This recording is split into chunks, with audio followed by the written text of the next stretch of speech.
He had been sitting for 47 minutes when the assistant manager pulled the chair from under him and said loud enough for the whole lobby to hear, "Sir, this is not a shelter. You need to leave." Some people laughed. The old man said nothing. He stood up, adjusted his cap, and walked out. 2 days later, the bank received a letter, signed with a name no one in that branch was allowed to ignore. The man's name was Emmanuel Ose Boateng. He was 73 years old. He had a farm in Asamankase, about 2 hours outside Accra, and he had been banking with Ghana National Trust for 31 years. Not months, years, longer than most of the employees in that branch had been alive. He had driven into the city that morning in his old pickup truck, a faded blue 1998 Toyota Hilux with cracked side mirrors and 340,000 kilometers showing on the dashboard. The exhaust pipe rattled when the engine was cold. The passenger seat had a tear in the vinyl that he had covered with a folded cloth. He kept a Bible in the glove compartment and a photograph of his late wife tucked behind the sun visor.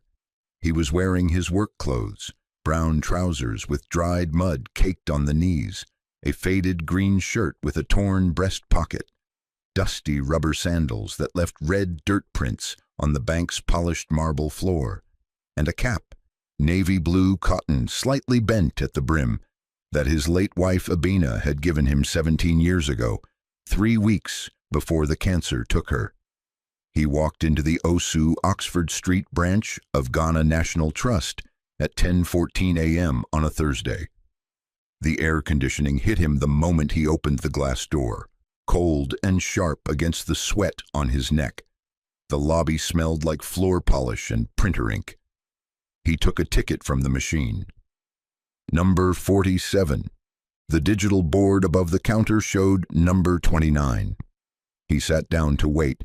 He was a patient man. He had waited for cocoa harvests that took 8 months. He had waited for rain that came 3 weeks late. Waiting in a chair in a cool room was no hardship. He folded his hands across his lap and watched the numbers change. He had come to make a withdrawal, not a small one. He needed 280,000 cedis, about $22,400, to pay for a new irrigation system for the eastern section of his farm. The cocoa season was coming. The old pipes had rusted through in March. He had already spoken with the contractor, a man named Kofi Asare from Suhum, and they had agreed on a price. The work would start in 2 weeks. He did not know that the branch had a new assistant manager. Her name was Dorcas Mensah Kwai. She had been transferred from the Tema Industrial Branch 6 weeks earlier. She was 34 years old. She wore Italian leather heels that cost more than most of the customers in the waiting area earned in a month. Her perfume was French, something with jasmine and vanilla that she ordered from a shop in Accra Mall. Her nails were done every Tuesday at a salon on Cantonments Road. Her hair was pressed straight and fell past her shoulders. She believed deeply, specifically, without question, that a person's appearance told you everything you needed to know about their value. This was not something she had figured out on her own. Her father had taught her. Kwame Mensah was a retired civil servant who ironed his shirt twice before leaving the house, and who had once refused to sit next to a mechanic at a funeral because the man's fingernails were dirty. He told Dorcas when she was 12 years old, "The way a man presents himself is the way the world should receive him. If he does not respect himself enough to dress properly, you are not required to respect him either." Dorcas carried that sentence like a compass. It pointed her through every decision, every judgment, every assumption she made about the people who walked through her doors. She had been watching Emmanuel since he sat down. She had seen the sandals, the mud, the torn pocket, the cap that looked like it had been washed 100 times and never replaced. She had seen the red dirt prints he left on the marble floor. And she had made her decision before he opened his mouth. She walked across the lobby at 11:01 a.m. She did not check his ticket number. She did not ask his name. She did not look at the screen behind the counter that would have shown her his account profile, the one with the balance that would have made her sit down. She grabbed the arm of the chair he was sitting in. She pulled it backward. He almost fell. He caught himself on the armrest with his left hand. His cap tilted forward over his eyes. "Sir, this is not a shelter. You need to leave." She said it at full volume. Not a whisper, not a quiet suggestion. A public announcement. 14 people turned to look. A woman near the door covered her mouth. 2 men in suits looked at each other and smirked. A security guard at the entrance shifted his weight but did not move. Emmanuel straightened his cap. He looked at Dorcas for 3 seconds. His eyes were not angry. They were not pleading. They were the eyes of a man who had been measured by the wrong instrument before and had learned a long time ago that the instrument was the one with the defect. He stood up. He adjusted his cap. He walked out. He did not say a single word. Not one. The woman near the door, her name was Afua, she was 26. She had come to deposit her first paycheck from a new teaching job. Watched the old man walk past her. She saw the way he held his back straight. She saw the way his hands did not shake.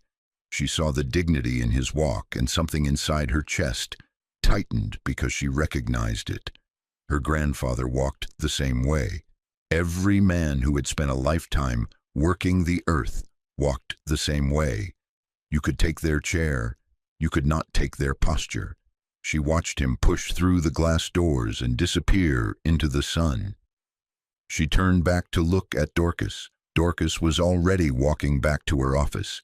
She was straightening her blouse. She was smiling. She had already moved on. Afua did not move on. She would remember that moment for a very long time. What Dorcas did not know, what no one in that lobby knew, was that Emmanuel Osei Boateng's total holdings across his 3 accounts at Ghana National Trust were worth 3.2 million cedis, that his cocoa farm supplied 2 of the largest exporters in West Africa, that his late wife Abena had been the first woman in their district to receive a government agricultural grant in 1987, and that the chair Dorcas had just pulled from under him had been paid for by Emmanuel himself 14 years ago when the Osu branch was being renovated and needed new lobby furniture. He had paid for every chair in that waiting area, all 26 of them. If this story is already making your blood hot, subscribe now, because what happens next is something Dorcas never saw coming. Emmanuel did not go home. He sat in his truck in the parking lot for 11 minutes. The engine was off. The windows were down. He could hear the traffic on Oxford Street, trotros honking, hawkers calling out prices for bottled water and plantain chips.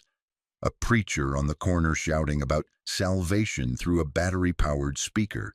He sat with his hands on the steering wheel and looked straight ahead at the concrete wall of the parking structure. There was a crack in the wall that ran from the ground to about waist height. A weed had pushed through the crack, green, alive, growing where nothing should grow. Emmanuel stared at it for a long time. He was not angry. He was something heavier than anger. He was tired.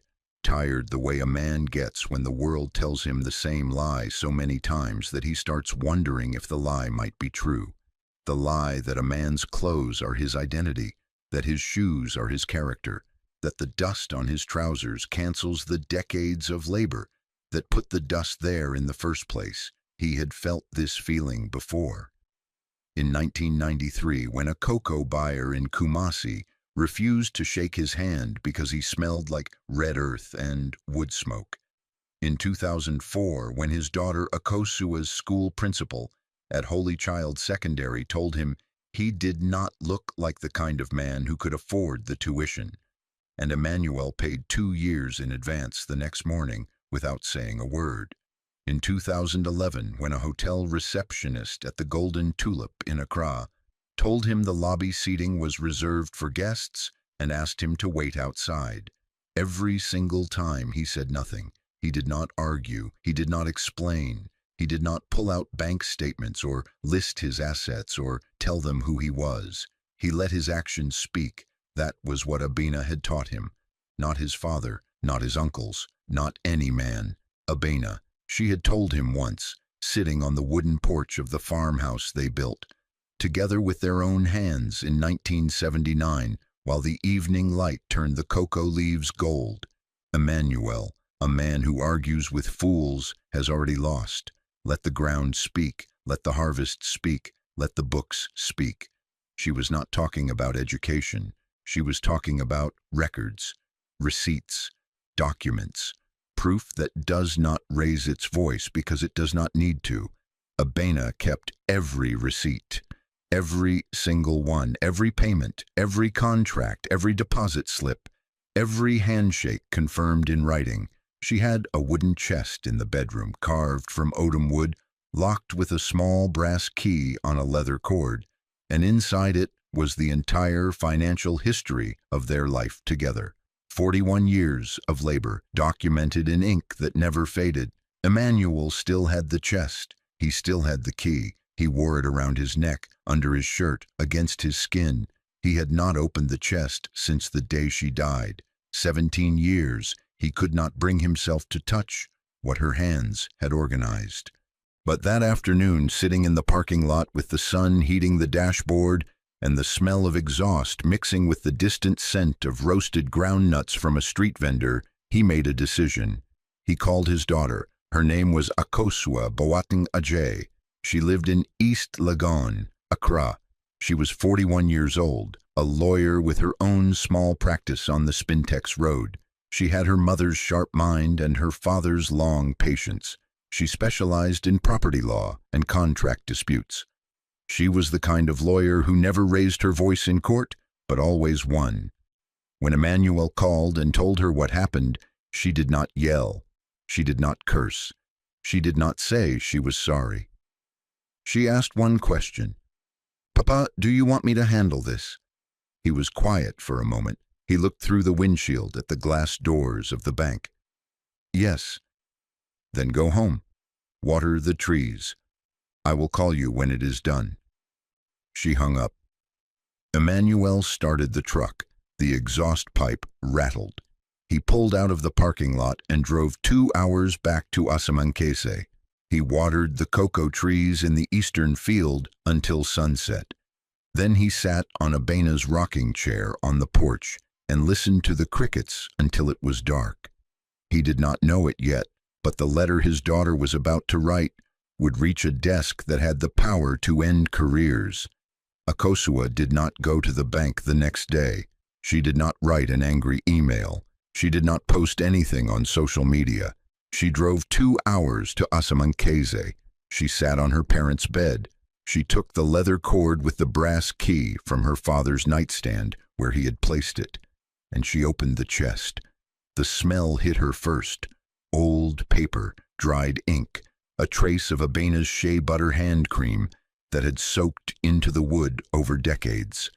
The chest was lined with a cloth that Abena had cut from an old kente strip, gold and black, worn soft from years of touching.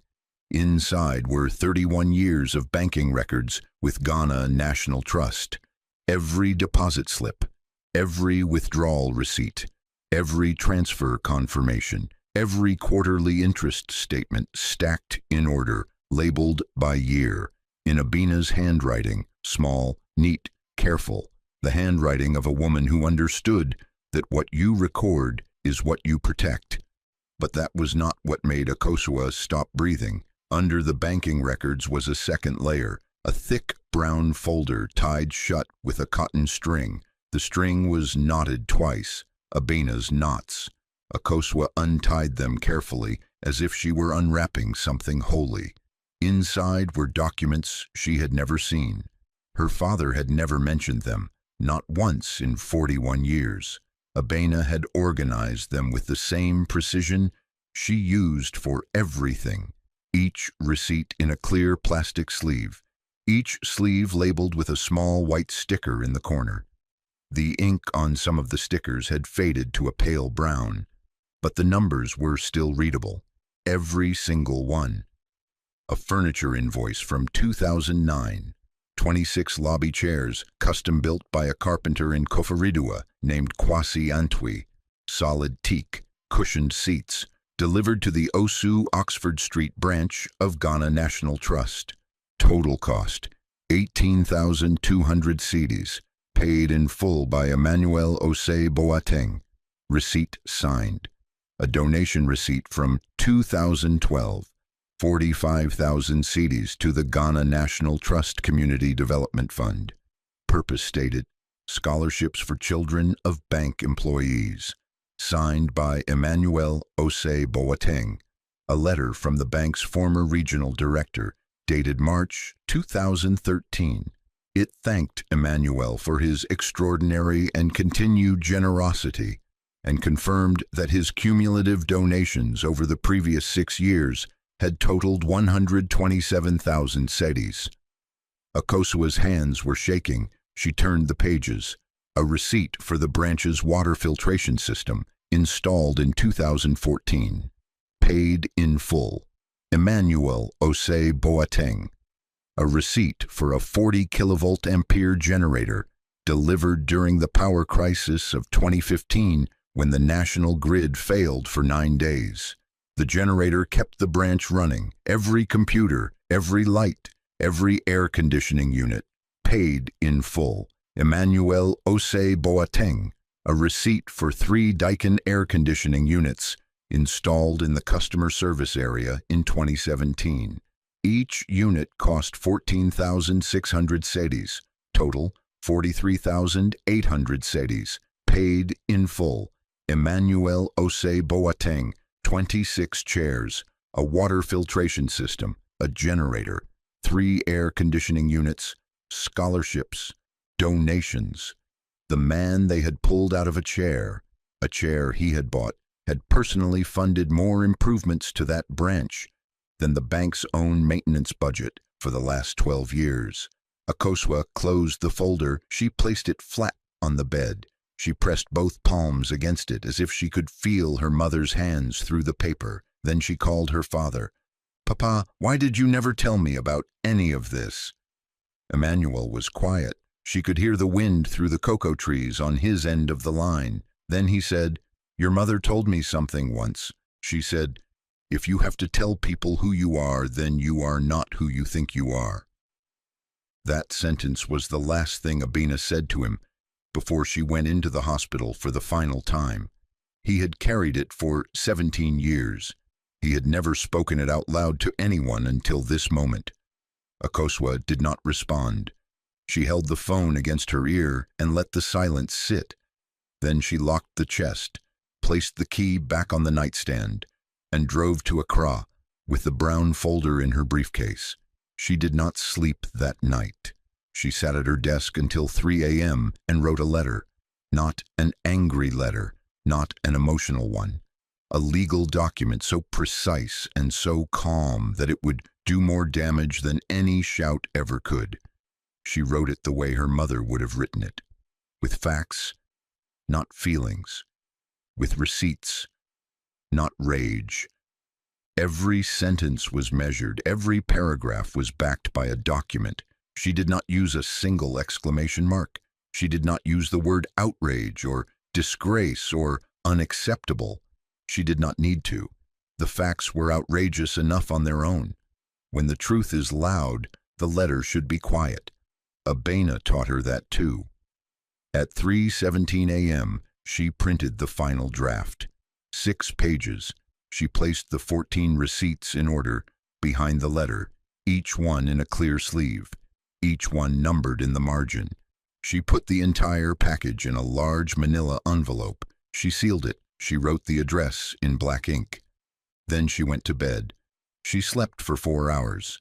At 7 a.m., she drove to the post office on the Ring Road and mailed it by registered post. The letter was not addressed to the branch. It was not addressed to Dorcas Mensah Quay. It was addressed to Dr. Kwadwo Frimpong Manso, Chief Executive Officer, Ghana National Trust, Independence Avenue, Accra. 6 pages, typed, single-spaced.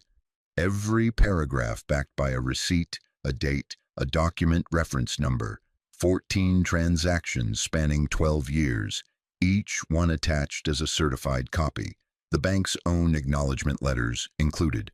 The bank's customer treatment policy quoted, Section 14, Paragraph 3, no customer shall be denied service or removed from the premises based on physical appearance, attire, or personal presentation. Akosua did not ask for money. She did not threaten a lawsuit. She did not mention journalists or social media or public embarrassment.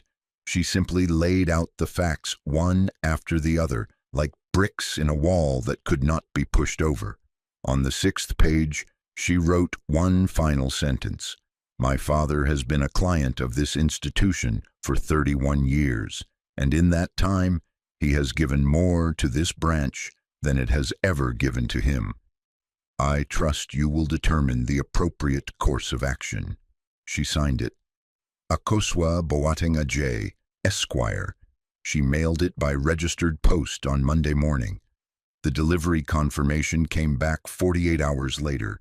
The envelope sat on a receptionist's desk at headquarters for 4 hours before it was sorted. It passed through 2 mailroom clerks and 1 executive assistant before it reached the 12th floor. By the time Dr. Frimpong Manso opened it, it had traveled less than 12 kilometers across Accra. But the distance it was about to cover inside that institution would be measured in careers, not kilometers. What happened inside the bank's headquarters after that letter was opened is something Dorcas Mensah Quay would not learn about until it was far too late. Dr. Frimpong Manso read the letter at 8:47 a.m. on a Wednesday. His coffee went cold on his desk. He read it twice. Then he picked up his phone. By 9:15, he had called the head of compliance. By 10 o'clock, a 3-person review team had pulled Emmanuel's complete account history from the bank's central database. By 11:30, they had cross-referenced every receipt Akosua had attached and confirmed every single one. By noon, they had requested the security footage from the Osu branch for the day of the incident. The footage arrived by 2 p.m. Dr. Frimpong Manso watched it in his office with the door closed. He saw everything. Emmanuel sitting in the chair with his hands folded. Dorcas walking across the lobby, the chair being pulled. Emmanuel catching himself on the armrest, the cap tilting forward, the laughter from the 2 men in suits, the security guard who did nothing, Emmanuel standing, adjusting his cap, walking out. No words, no argument, no scene. Dr. Frimpong Manso watched the footage a second time. He paused it at the moment Emmanuel adjusted his cap. He stared at the screen for a long time. He had met Emmanuel once, in 2010, at a regional banking awards dinner in Kumasi. Emmanuel had been invited as a guest of honor, the bank's longest-standing individual depositor in the eastern region. They had shaken hands.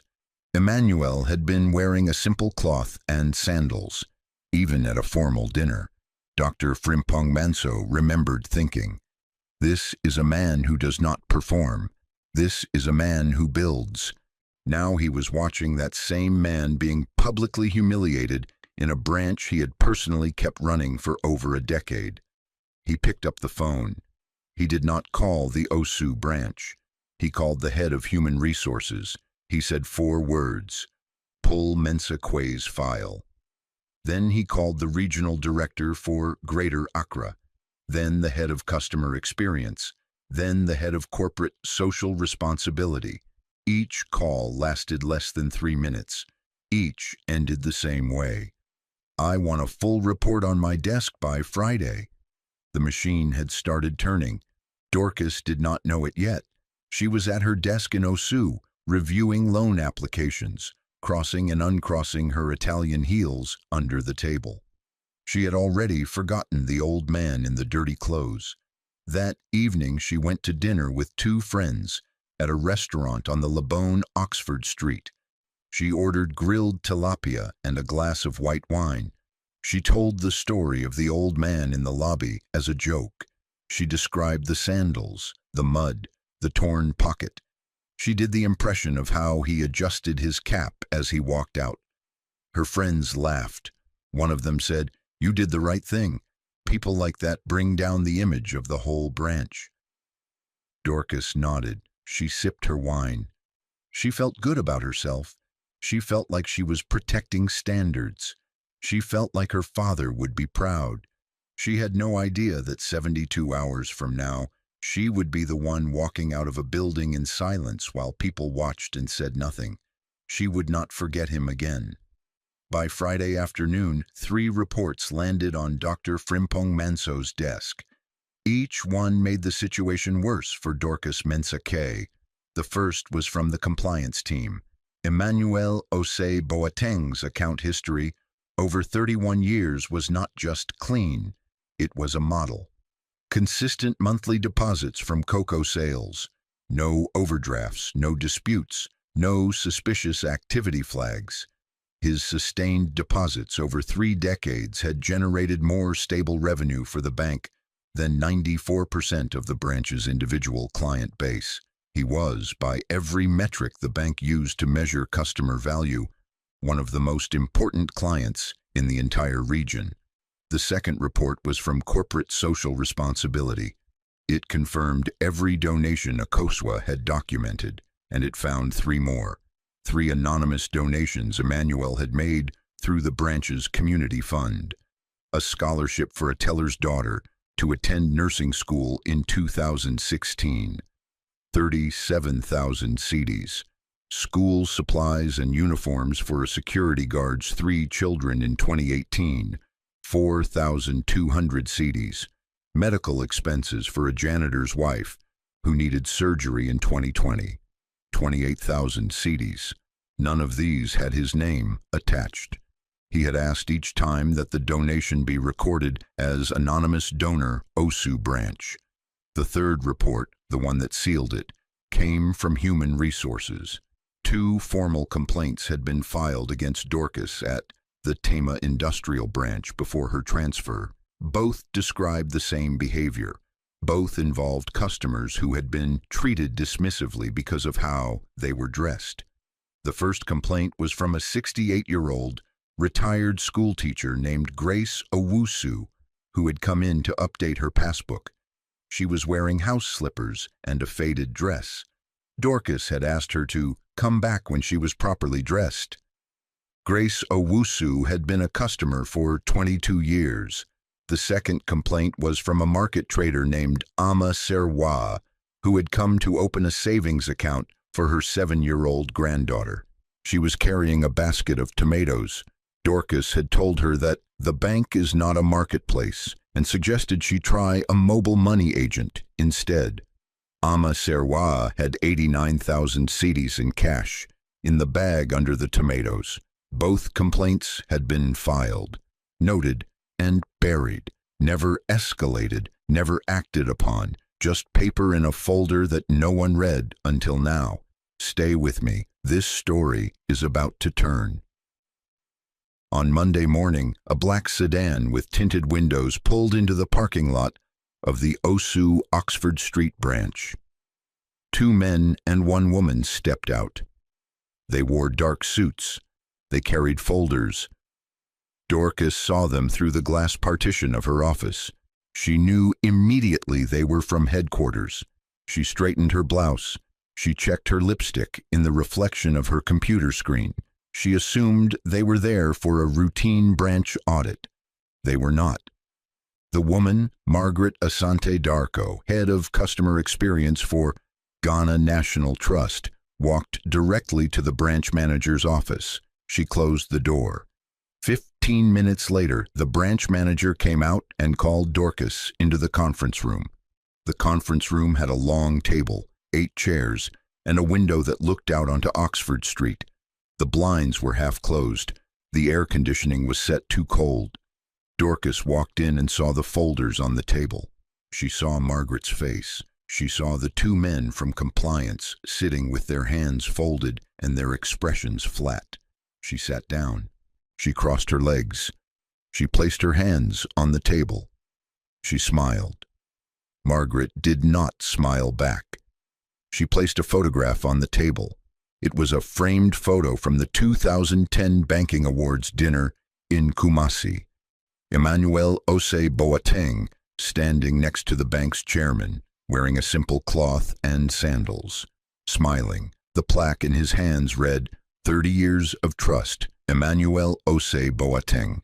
Dorcas looked at the photograph. Her smile dropped slowly, like something melting. Margaret placed a second document on the table, the receipt for 26 chairs. She placed a third, the donation records totaling 127,000 cedis.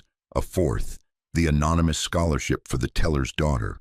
A fifth, the generator receipt, the water filtration system, the 3 air conditioning units. Each document landed on the table like a stone dropped into still water. The room was so quiet that Dorcas could hear the hum of the air conditioning unit above her head. One of the 3 units Emmanuel had paid for. She could hear the clock on the wall ticking. She could hear her own breathing getting shorter. Margaret let the silence hold for 10 seconds. She wanted the weight of every receipt to settle before she spoke. She wanted Dorcas to sit with the paper and understand what she was looking at. Not just documents, but a life.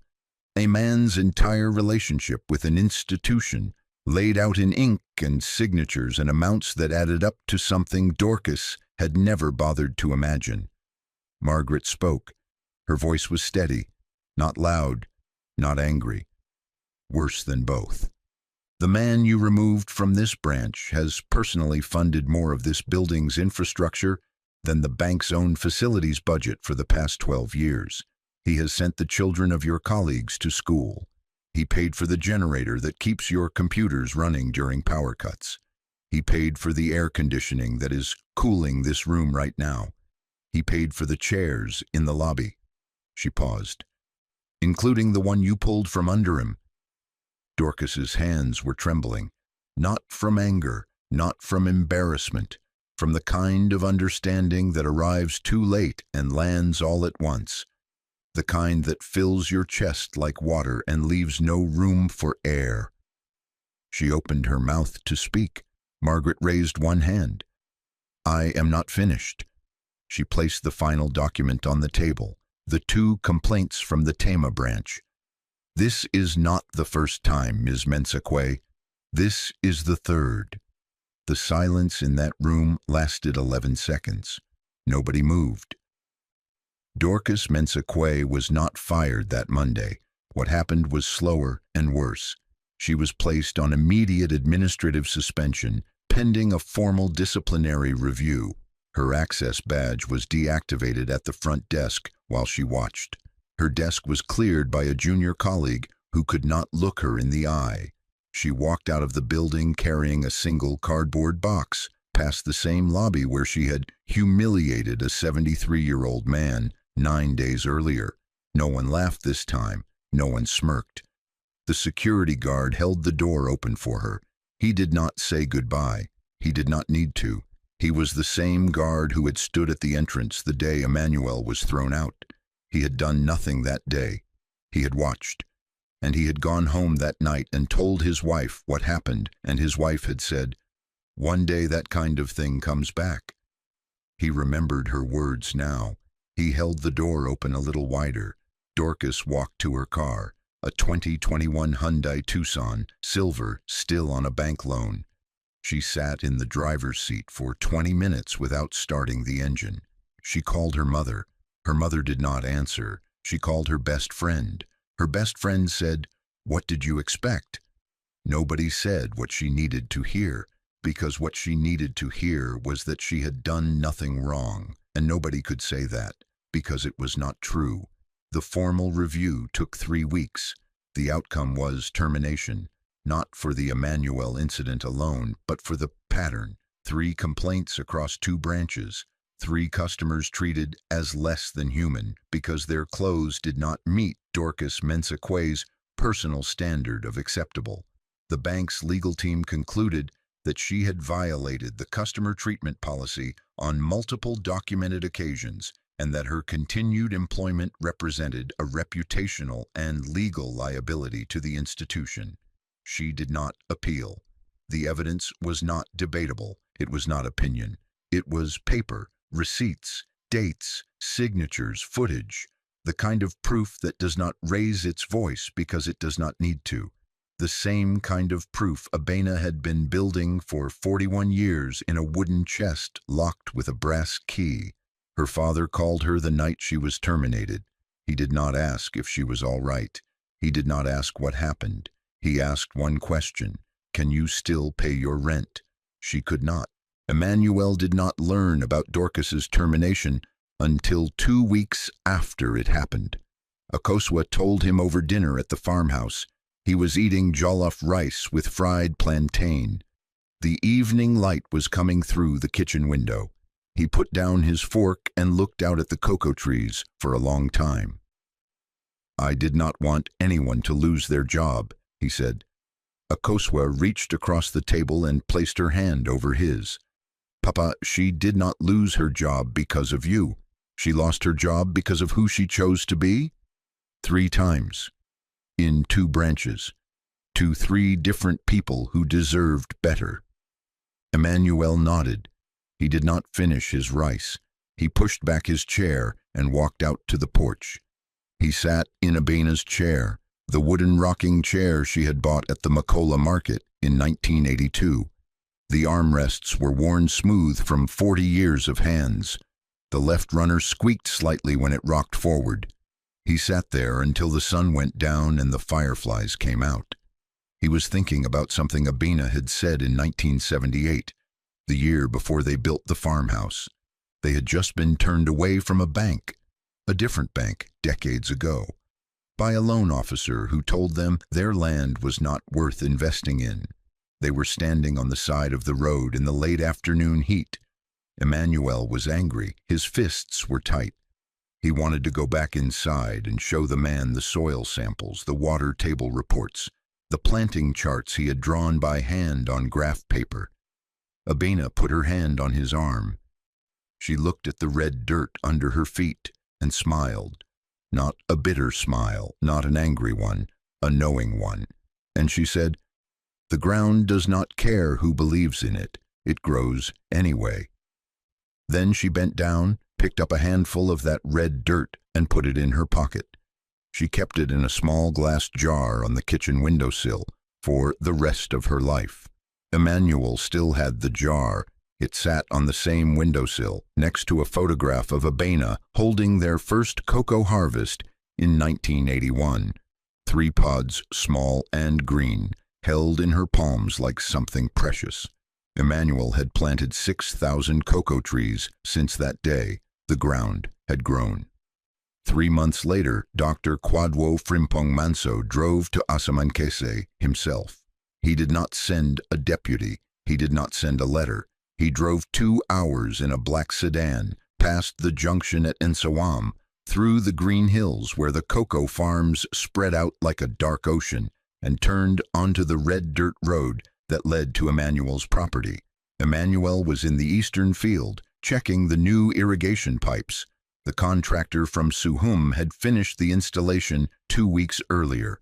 The 280,000 cedis, the same withdrawal Emmanuel had tried to make the day he was thrown out of his own bank, had been processed without incident, handled personally by the branch manager after the review. Dr. Frimpong Manso found Emmanuel standing between 2 rows of young cocoa trees, wearing the same brown trousers, the same dusty sandals, the same cap from Abena. His hands were red from the soil. His shirt had a new stain where he had wiped his forehead. Dr. Frimpong Manso walked across the red dirt in his polished Italian shoes. He extended his hand. "Mr. Boateng, I owe you more than an apology. I owe you a promise about what this institution is going to become because of what happened to you." Emmanuel looked at the man's hand. It was clean, soft, the hand of a man who worked behind a desk. Emmanuel's hand was rough, cracked at the knuckles, stained with soil that no amount of soap could fully remove. He shook it anyway. He had never been ashamed of his hands. Abena used to hold them at night and say they were the most honest hands she had ever known. He did not smile. He did not frown. He looked the man in the eye and said, "I do not need promises. I need to know that the next old man who walks into your bank in dirty clothes will be treated like a human being." Dr. Frimpong Manso did not respond immediately. He looked at the cocoa trees. He looked at the irrigation pipes glistening in the sun. He looked at the farmhouse in the distance, modest, clean, painted white, with a wooden porch and a rocking chair that was older than most of his employees. "That," he said quietly, "is exactly what I came to tell you." Within 6 months, Ghana National Trust launched a company-wide training program called the Dignity Standard. Every employee, from tellers to regional directors, from security guards to branch managers, was required to complete a 2-day course on customer treatment, unconscious bias, and the difference between appearance and value. The program was mandatory. It was not optional. It was not a suggestion. It was built into the annual performance review system. Employees who did not complete it could not receive bonuses or promotions. The first session was held at the Osu Oxford Street branch. 37 employees attended. Emmanuel did not learn about Dorcas's termination until 2 weeks after it happened. Akosua told him over dinner at the farmhouse. He was eating jollof rice with fried plantain. The evening light was coming through the kitchen window. He put down his fork and looked out at the cocoa trees for a long time. "I did not want anyone to lose their job," he said. Akosua reached across the table and placed her hand over his. "Papa, she did not lose her job because of you. She lost her job because of who she chose to be? 3 times. In 2 branches. To 3 different people who deserved better." Emmanuel nodded. He did not finish his rice. He pushed back his chair and walked out to the porch. He sat in Abena's chair, the wooden rocking chair she had bought at the Makola market in 1982. The armrests were worn smooth from 40 years of hands. The left runner squeaked slightly when it rocked forward. He sat there until the sun went down and the fireflies came out. He was thinking about something Abena had said in 1978, the year before they built the farmhouse. They had just been turned away from a bank, a different bank, decades ago, by a loan officer who told them their land was not worth investing in. They were standing on the side of the road in the late afternoon heat. Emmanuel was angry. His fists were tight.